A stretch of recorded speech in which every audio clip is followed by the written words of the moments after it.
The sound still echoes in my memory.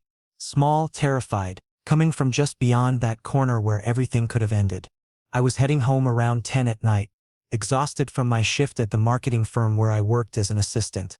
The mall parking lot was nearly empty, just a few scattered vehicles under the flickering overhead lights. I was fumbling with my car keys, thinking about the leftover pizza waiting in my fridge, when I heard it, a child's scream that cut through the night air like a blade. At first I thought maybe some kids were playing around. You know how they do, chasing each other and shrieking with laughter. But this was different. This scream carried pure terror, the kind that makes your blood run cold and your instincts kick in before your brain can catch up. I dropped my keys and ran toward the sound, my heart already pounding in my chest. What I saw made time slow down to a crawl. A little boy, maybe 5 years old, stood frozen in the middle of the parking lane. His eyes were wide with fear, his small body trembling, and barreling toward him at full speed was a massive black SUV. Headlights off, engine roaring. The driver clearly hadn't seen him, or maybe they were too impaired to care. Either way, that child had seconds to live. I didn't think. I just moved. My legs carried me faster than I'd ever run in my life. The distance between me and that boy seemed impossibly far, but I pushed harder, my lungs burning, my muscles screaming. I could see the SUV getting closer, could hear the roar of its engine, could feel the inevitability of what was about to happen. I reached him just in time. My hands grabbed his small shoulders and I threw him sideways with every ounce of strength I had. He tumbled across the pavement, rolling to safety near a parked car. But momentum is a cruel thing. I'd thrown him clear, but I'd put myself directly in the SUV's path. The impact was immediate and brutal. 1 second I was on my feet, the next I was airborne. The world spun in a nauseating blur of lights and darkness. I hit the ground hard, the breath knocked from my lungs, and felt something crack in my ribs. Pain exploded through my body like fireworks, white-hot and all-consuming. I heard shouting, screaming, the screech of brakes far too late. Then everything faded to black and I welcomed the darkness like an old friend. When I opened my eyes again, harsh fluorescent lights blinded me. Hospital. The smell of antiseptic and the steady beep of monitors told me that much. Nurses rushed past my bed, doctors called out orders I couldn't quite understand, and every part of my body throbbed with a dull, persistent ache. Then I saw him. A man stood beside my bed, tall and imposing even in the chaos of the emergency room. He wore an expensive suit that probably cost more than I made in 3 months, and his face was carved from stone, sharp jawline, high cheekbones, and eyes that held the kind of cold intelligence that came with power and money. He was looking at me like I was a puzzle he couldn't quite figure out, or maybe a threat he was still assessing. His voice, when he spoke, was controlled and measured, each word carefully chosen. "Who are you?" I tried to sit up, but pain lanced through my chest and I fell back against the pillows with a gasp. The child, is he okay?" For just a fraction of a second, something flickered in those cold eyes. Relief, maybe, or surprise. "He's alive. The doctors say he's going to be fine. Because of what you did." The weight that had been crushing my chest eased slightly. The boy was safe. That was all that mattered. I closed my eyes, feeling tears of relief threatening to spill over. "Stay awake," the man commanded, his voice suddenly urgent. "You might have a concussion. Don't close your eyes." But exhaustion and pain were pulling me under like a riptide, and I didn't have the strength to fight it. The last thing I heard was his voice calling for a doctor, and then darkness claimed me once more. When I woke again, it was morning. Sunlight streamed through the hospital window, painting the white walls in shades of gold. A nurse was adjusting my IV drip, her movements practiced and efficient. "Welcome back to the land of the living," she said with a warm smile. "You gave everyone quite a scare last night. How are you feeling?" "Like I got hit by a truck," I croaked, my throat dry and scratchy. "Close enough. You've got some fractured ribs, plenty of bruising and a mild concussion, but you'll heal. You're very fortunate, Mr. Gray. It could have been so much worse." "The boy, he's perfectly fine, just some scrapes and bruises. His father wanted me to tell you that he's grateful for what you did. He also took care of all your medical expenses." That caught me off guard. "He did?" She nodded, checking my vital signs.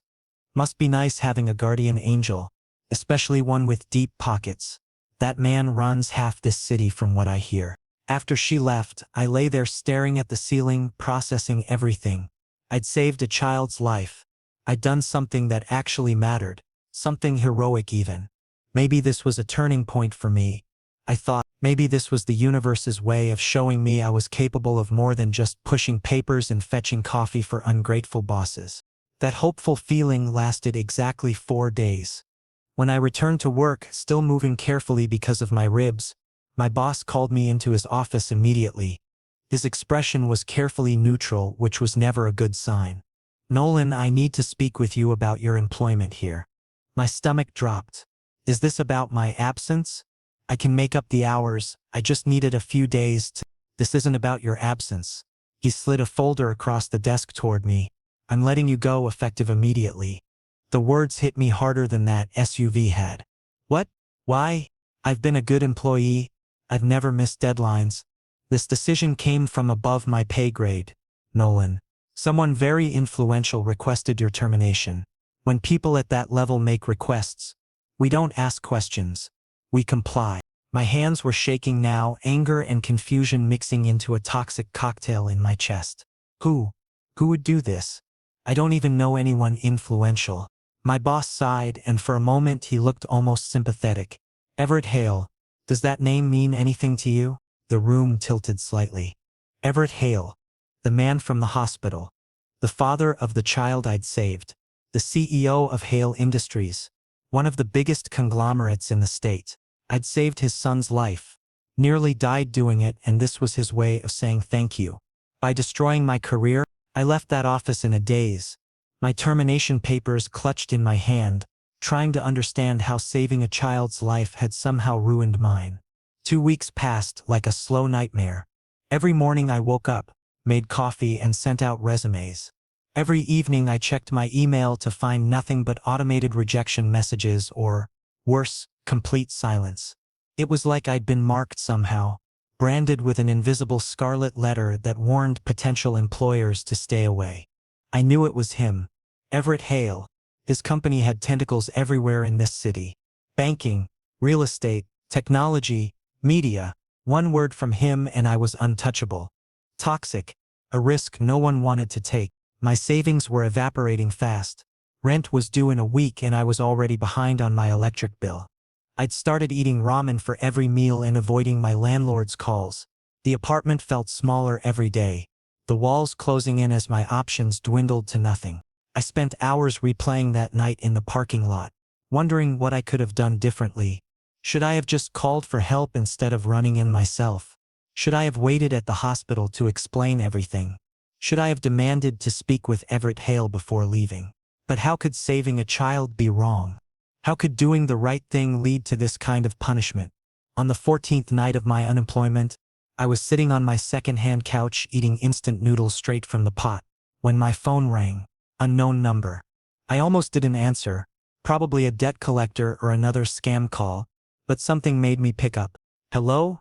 Is this Nolan Gray?" A woman's voice, professional and crisp. "Yes, this is he. Mr. Hale would like to meet with you. Tomorrow morning at 10 o'clock. His office at Hale Tower, please be prompt." My heart started racing. Wait, why does he want— The line went dead. I stared at my phone, confusion and anger warring inside me. After 2 weeks of silence, of destroying my life from a distance, now he wanted to see me? What game was he playing? I didn't sleep that night. I kept imagining different scenarios, rehearsing what I'd say to him. Would I be calm and professional? Would I demand answers? Would I tell him exactly what I thought of powerful men who crushed ordinary people, without a second thought? By morning I still hadn't decided.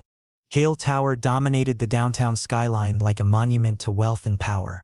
All glass and steel, it reflected the clouds and sunlight in a way that made it seem almost otherworldly. I stood at the entrance for a full minute, feeling completely out of place in my worn jacket and clearance rack shirt. Inside, everything was polished marble and expensive art.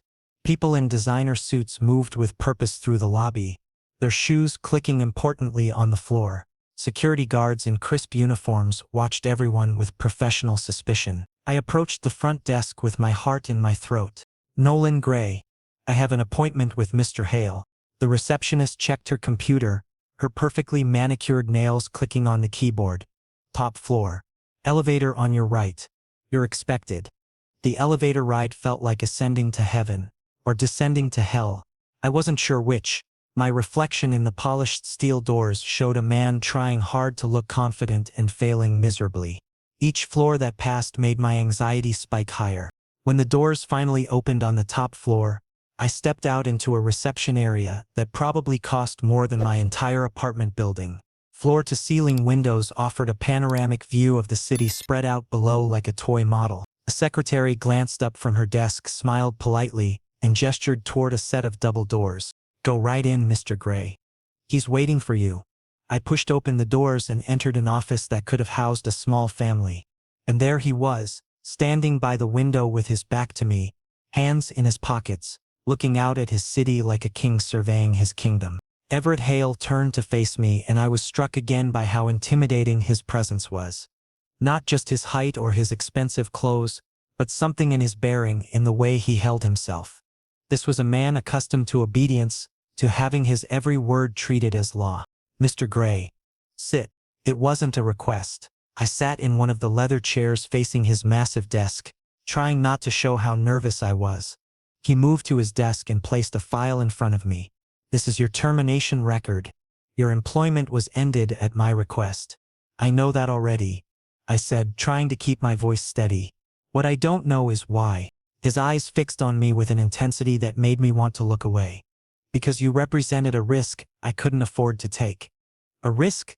The word came out sharper than I intended. "I saved your son's life. You put yourself in a position to do so. That raises questions." I stood up, too angry now to care about protocol or intimidation. "I was coming home from work. I heard a child screaming and I reacted. That's it. There's no conspiracy, no hidden agenda. I'm just a regular person who saw a kid in danger and tried to help. And yet you left the hospital without giving a statement. You disappeared before the police could question you properly. You avoided all attempts at contact, because no one told me I needed to stay.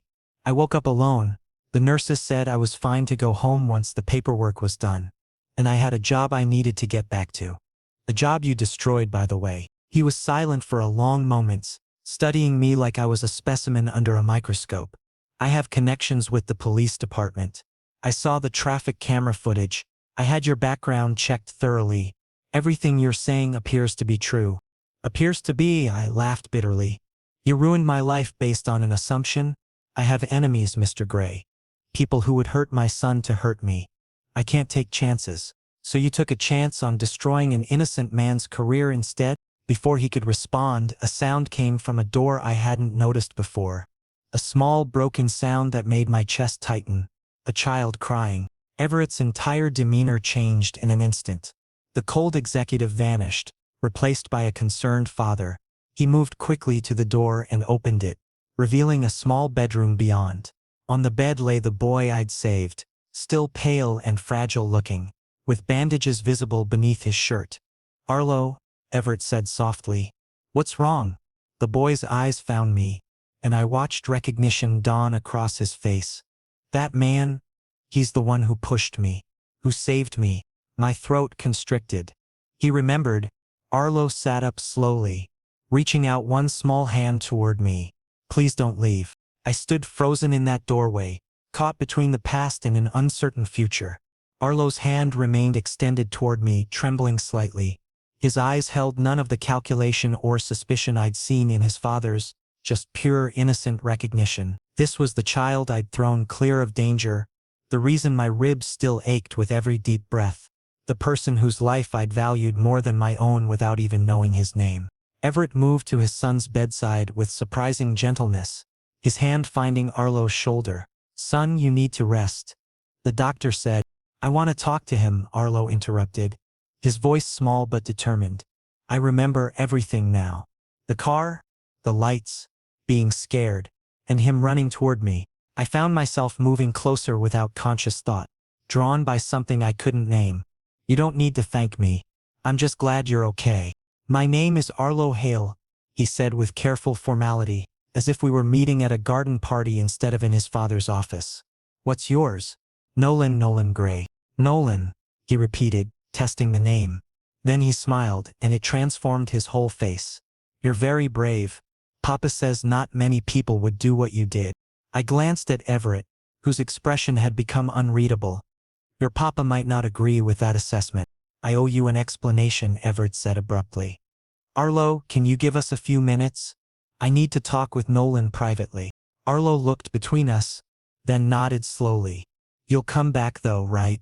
Promise me. Something about his earnestness, his need for reassurance, touched a part of me I'd thought was too callous to feel much anymore. I promise.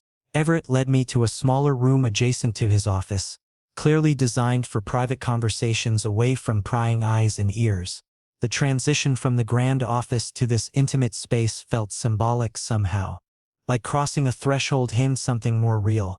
He gestured for me to sit but remained standing himself, hands clasped behind his back as if preparing for a difficult confession. When he finally spoke, his voice had lost some of its earlier edge. 3 years ago, my wife left us. She walked out one morning while Arlo was at preschool and never came back. No warning, no explanation beyond a note saying she couldn't handle this life anymore. I hadn't expected this level of vulnerability from him. I'm sorry. That must have been devastating. For Arlo more than me. He was too young to understand why his mother would abandon him. He internalized it, blamed himself somehow. It took months of therapy before he stopped asking if he'd done something wrong. Everett moved to the window, his reflection ghostly in the glass. Then 18 months ago, someone attempted to kidnap him from his school. A woman pretended to be his new nanny.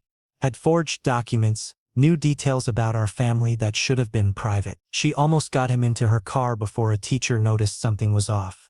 My stomach turned. Did they catch her? Eventually, she was hired by a competitor who wanted leverage against me. But the damage was done. Arlo had nightmares for months.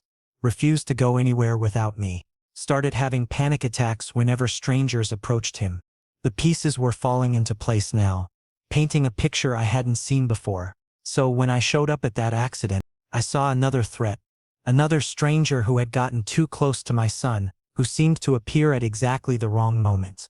My security team told me it looked suspicious. They advised extreme caution. And firing me was being cautious? He finally turned to face me fully. I thought if you were connected to the kidnapping attempt, if this was some long game, removing your stability would flush you out.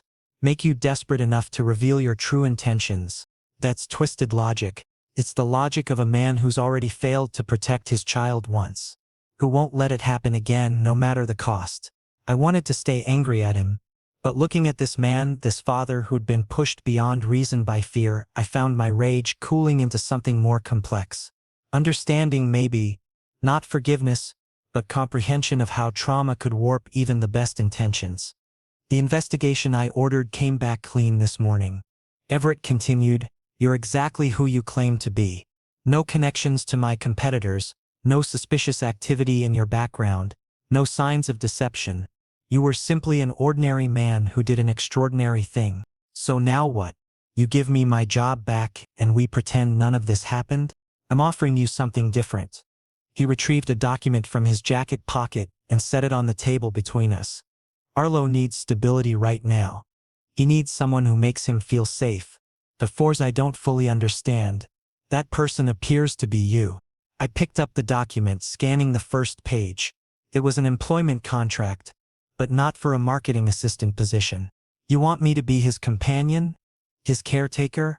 I want you to be whatever he needs you to be. A friend, primarily. Someone who's there when I can't be, which is far too often.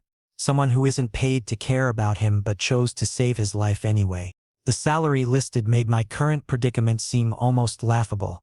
More than I'd make in 2 years at my old job, plus room and board at the Hale estate, full benefits and a signing bonus that could cover all my debts with money left over.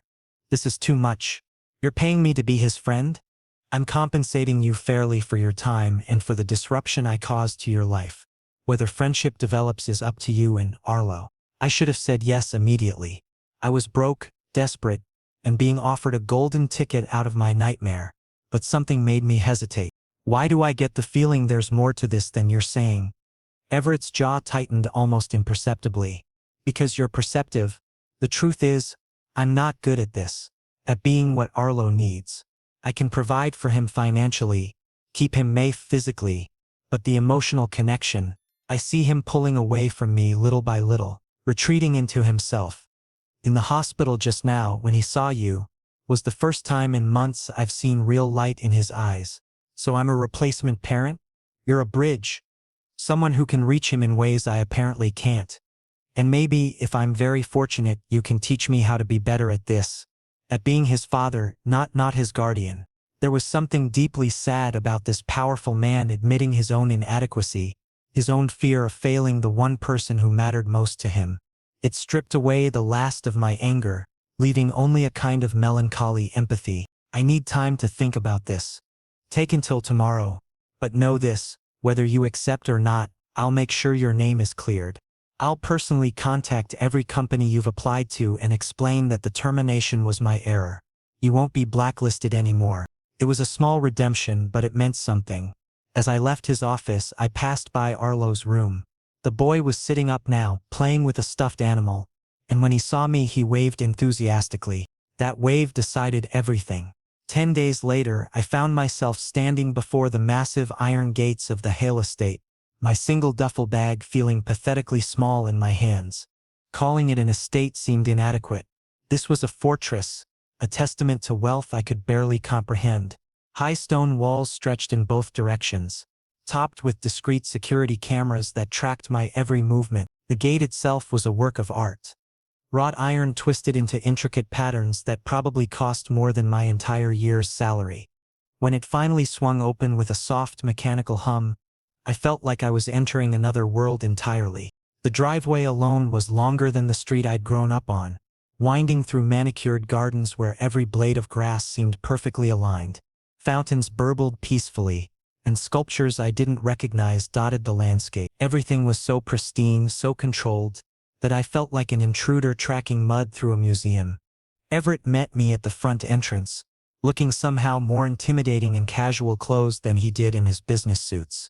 A gray sweater and dark jeans should have made him seem approachable, but instead they just highlighted how thoroughly he commanded any space he occupied. "Welcome," he said simply, taking my bag before I could protest.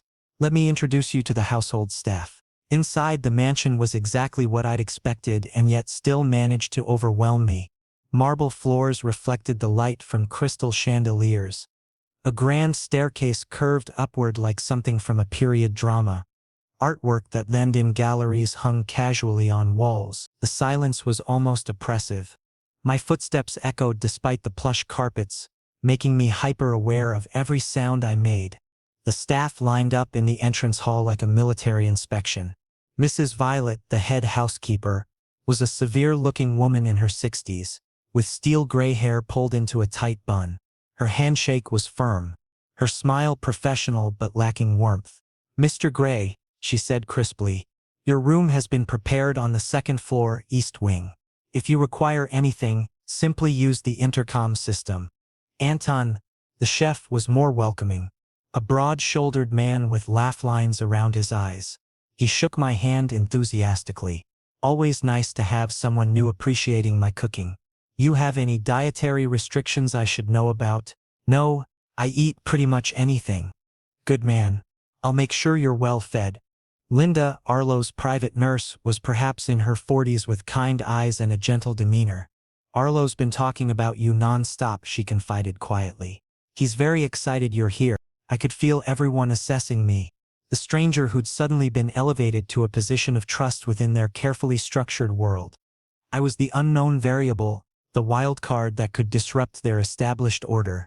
Some, like Anton, seemed willing to give me a chance. Others, like Miss Violet, clearly had reservations they were too professional to voice. "Arlo's upstairs," Everett said once the introductions were complete. "He's supposed to be resting, but he's been watching the driveway from his window all morning." My heart did something complicated in my chest. "Can I see him now?" "That's why you're here." We climbed the grand staircase together, our footsteps muffled by a carpet runner that probably cost more than a car. The hallway stretched endlessly in both directions, doors leading to rooms I might never see. More artwork lined the walls. abstract pieces that spoke of wealth used to purchase culture rather than genuine appreciation for beauty. Everett stopped before a door painted a cheerful blue, so different from the muted elegance surrounding it. He knocked twice, a gentle rhythm that spoke of practiced routine. "Arlo, someone's here to see you." He opened the door to reveal a room that finally felt like it belonged to a child. Toys organized on shelves, a reading nook with cushions shaped like animals, walls painted with a mural of a forest scene complete with deer and rabbits. And in the middle of it all, sitting on his bed clutching a worn teddy bear, was Arlo. His face transformed when he saw me. "Nolan!" He started to scramble off the bed, but Everett held up a hand. "Doctor's orders, remember? No running or jumping yet." Arlo's face fell, but he settled back obediently. I crossed to his bedside and sat carefully on the edge of the mattress, close enough that he could reach me if he wanted to. "Hey there, buddy. How are you feeling today?" "So much better. Linda says I'm healing really fast. Maybe in another week I can go outside and play real games instead of just sitting around." "That's great news.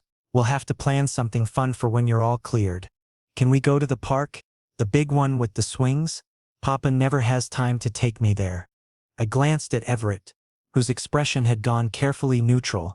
There was pain there, barely concealed, at this casual revelation of his parental shortcomings.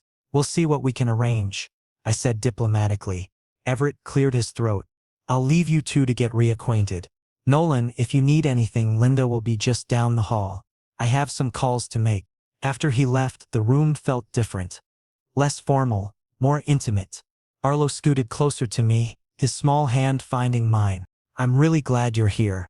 I was worried you might not come. I promised you I would, remember? I keep my promises. Some people don't. Mama promised she'd always be here. But she left." The casual way he said it, like discussing the weather, made it somehow worse. This was a wound so old he'd learned to live with it, to speak of it without crying. "I'm sorry that happened to you. That must have been really hard." I don't remember her much anymore. Just little things. She smelled like flowers. She sang to me at bedtime. But her face is all fuzzy now, like a picture that got wet. I squeezed his hand gently, not trusting myself to speak without my voice breaking. "Do you have a mama?" he asked innocently. "I did. She passed away when I was about your age." "Oh." He processed this with the solemn consideration children bring to serious topics. "So you understand then, about missing someone." "Yeah, I understand. That makes me feel better. Not happy that your mama is gone, but better that you know how it feels. Papa doesn't talk about it much. I think it makes him sad."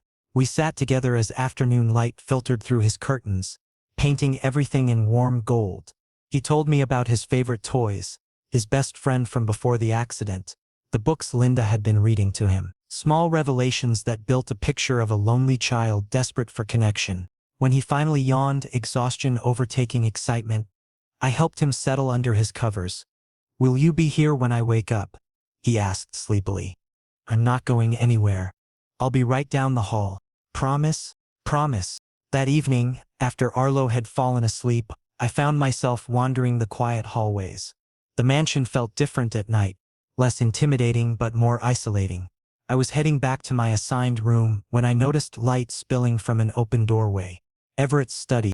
He sat behind a massive desk, glasses perched on his nose as he reviewed documents, a crystal tumbler of amber liquid beside his laptop.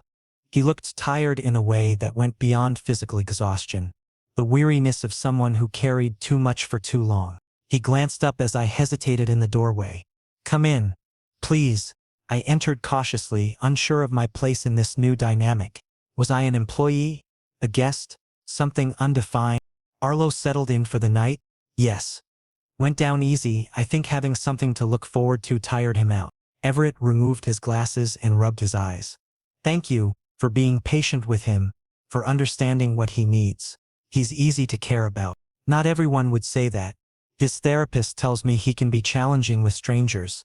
Trust issues from his mother leaving, apparently. I sat in one of the chairs facing his desk. He mentioned her today. Seems like he's made peace with it in his own way. Children are resilient. More than adults, I think. They adapt because they have no choice. He took a sip of his drink. "I envy that sometimes. The ability to simply accept reality and move forward. You seem pretty adapted to me. He laughed, but there was no humor in it. I've built walls, not adapted. There's a difference. Walls keep things out. Adaptation lets you live with what's already inside. The vulnerability in his admission surprised me. This wasn't the cold executive or the protective father. This was just a man, tired and lonely, trying his best in impossible circumstances. For what it's worth, I think you're doing better than you give yourself credit for. Arlo loves you. That's obvious. But is love enough? I can't give him time. I can't give him normalcy. I can barely give him conversation that doesn't revolve around homework or doctor's appointments. You gave him safety. You brought me here because you put his needs above your pride. That counts for something. Everett met my eyes across the desk, and something shifted between us, a recognition perhaps, of shared loneliness, of understanding what it meant to feel inadequate despite trying your hardest. Stay, he said quietly. Not just tonight or next week. Stay for as long as this works. For him. He hesitated. For all of us. I nodded, unable to articulate the complex emotions swirling through me. Gratitude, certainly, but also something else, something I wasn't ready to name. That night, lying in a bed more comfortable than any I'd ever owned, in a room larger than my old apartment, I realized my life had fundamentally changed. I'd walked through those iron gates as one person and would emerge as someone else entirely. I just didn't know yet whether that transformation would save me or destroy me. 3 weeks passed in a rhythm I'd never experienced before. Structured yet comfortable, predictable yet full of small surprises. My days revolved around Arlo. We'd have breakfast together while he chattered about his dreams from the night before. Then came his physical therapy exercises with Linda, which I'd joined to make them feel less clinical. Afternoons were for reading, for board games spread across his bedroom floor, for the kind of lazy conversation that builds friendships slowly and surely. He taught me about his world, the complex rules of the card game he'd invented, the names of every stuffed animal in his collection, the secret fear of thunderstorms he'd never told his father. I taught him things too, though nothing as profound. How to make paper airplanes that actually flew. The constellations visible from his window. Silly jokes that made him laugh so hard he'd clutch his healing ribs. And slowly, carefully, I watched him heal. Not just physically but emotionally. The shadows under his eyes faded. His smiles came more easily. He stopped flinching when unexpected sounds echoed through the house. But something else was happening too. Something I tried not to think about too much. Everett was around more. At first I thought I was imagining it. A glimpse of him in the hallway when he should have been at the office. His voice drifting up from the foyer during hours he was typically in meetings. Then the visits became undeniable. He'd appear at lunchtime, claiming a break between conference calls. He'd join us for Arlo's afternoon reading sessions, sitting quietly in the corner while I performed different character voices. He never interrupted, never imposed. He just observed. And the weight of his attention felt like sunlight on my skin. Warm, pleasant, increasingly necessary. One Tuesday afternoon, Arlo begged to try walking in the garden. Linda had cleared him for short, supervised walks, and his excitement was infectious. We made it a grand expedition, Everett joining us without being asked, the four of us moving slowly along the stone paths while Arlo pointed out flowers and chased butterflies that stayed just out of reach.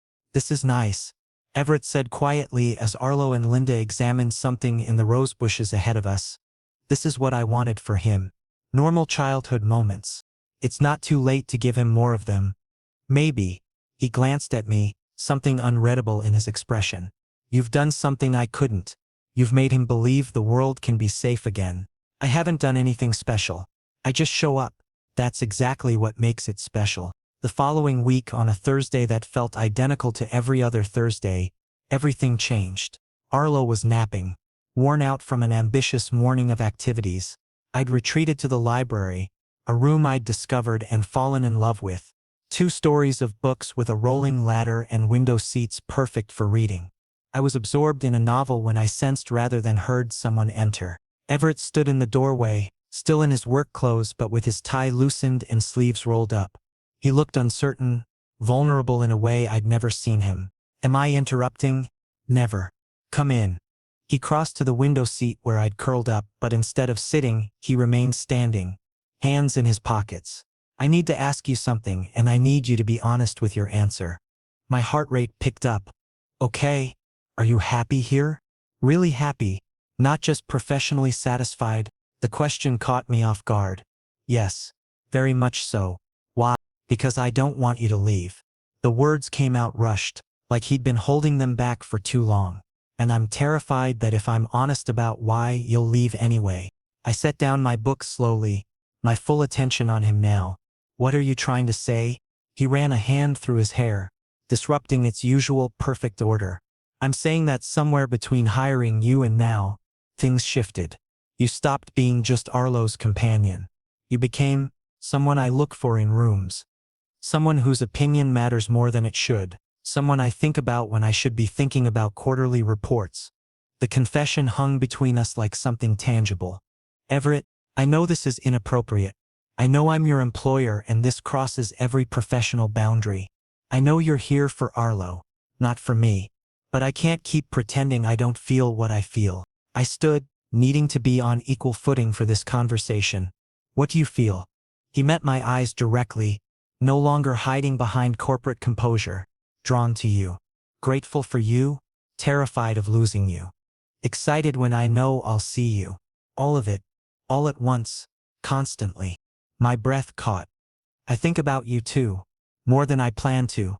More than makes sense given how we started. So I'm not alone in this? No. You're not alone. He stepped closer. Close enough that I could smell his cologne. Something subtle and expensive. Then where does that leave us? Complicated. Confused. Trying to figure out what we're doing. I don't want to rush you. I don't want to pressure you. But I also can't keep this inside anymore. It's consuming me. I reached out, my hand finding his arm. We take this slow. We're careful. Arlo comes first. Always. And we figure it out together. No expectations. No demands. Just seeing what this could be. Something in his expression softened, transformed.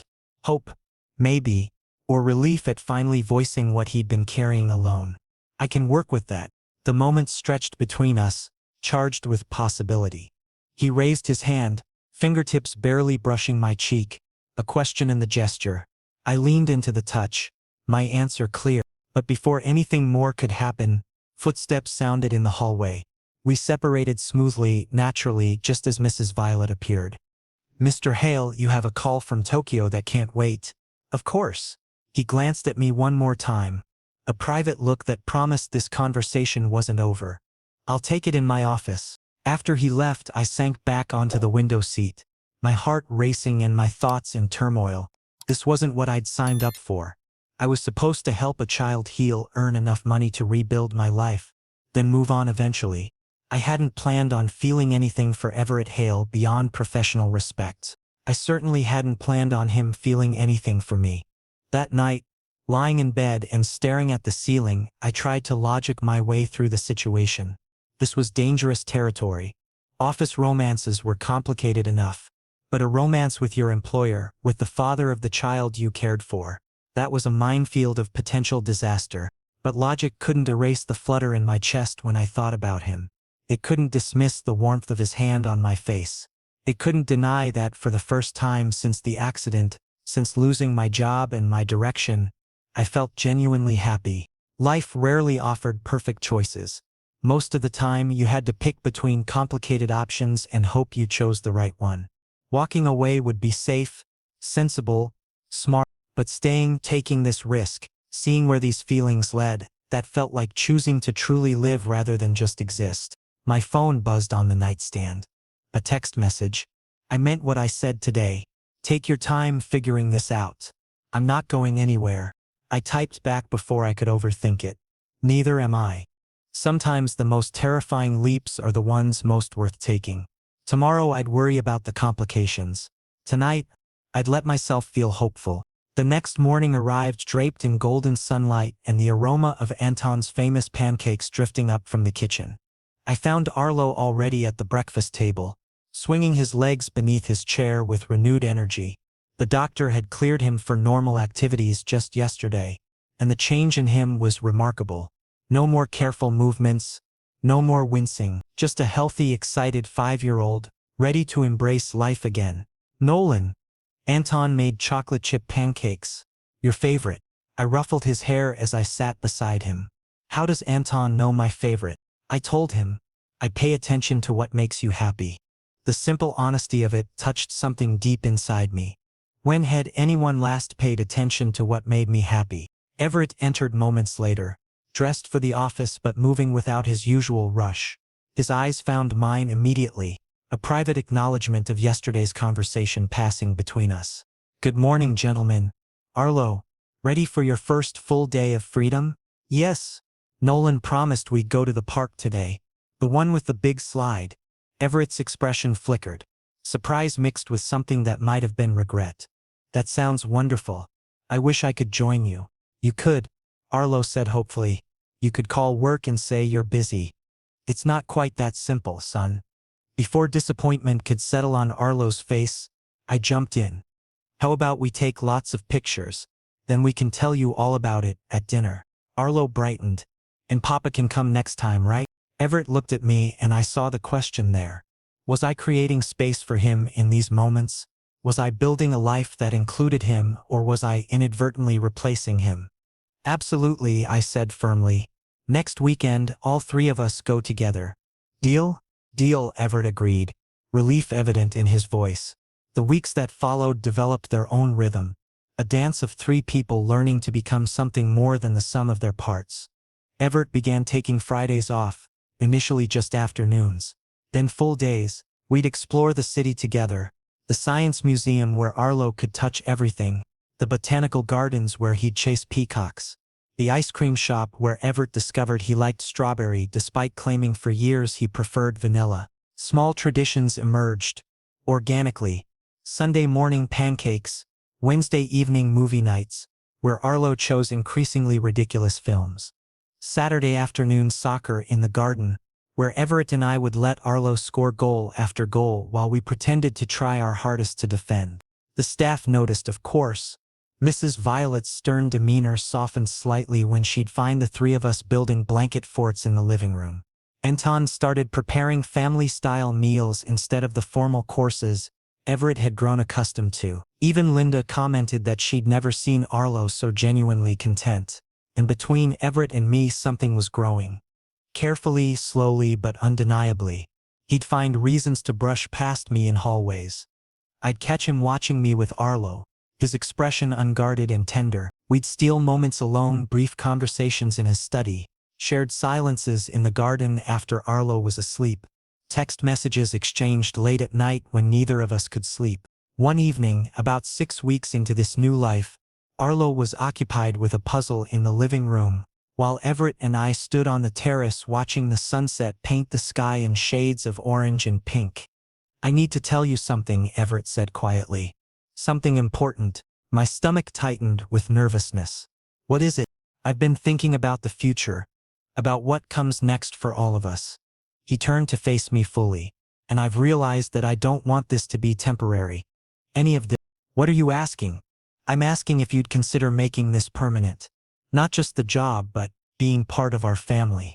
Truly part of it. My heart hammered against my ribs. Everett, I know it's complicated. I know people will talk. My board members will have opinions. Society isn't always kind to families that don't fit traditional molds. He took my hand, his grip firm and sure. But I don't care anymore. I'm tired of living my life according to other people's expectations. I want to live it with you. With both of you. Tears pricked my eyes. What about Arlo? Have you thought about how this affects him?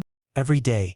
And what I see is a child who's happier than he's ever been, who calls you by name in his sleep, who draws pictures of the three of us as a family without anyone telling him to. He already sees you as belonging here. As what exactly? As whatever you want to be. A friend. A guardian. He hesitated, then pushed forward. A parent. His second father, if you'd want that. The words hung in the air between us, heavy with possibility and promise. I never thought I'd have this, I admitted. A family. A place where I belonged. After my mom died, I spent so long feeling adrift. And now, Now I feel anchored, grounded. Home.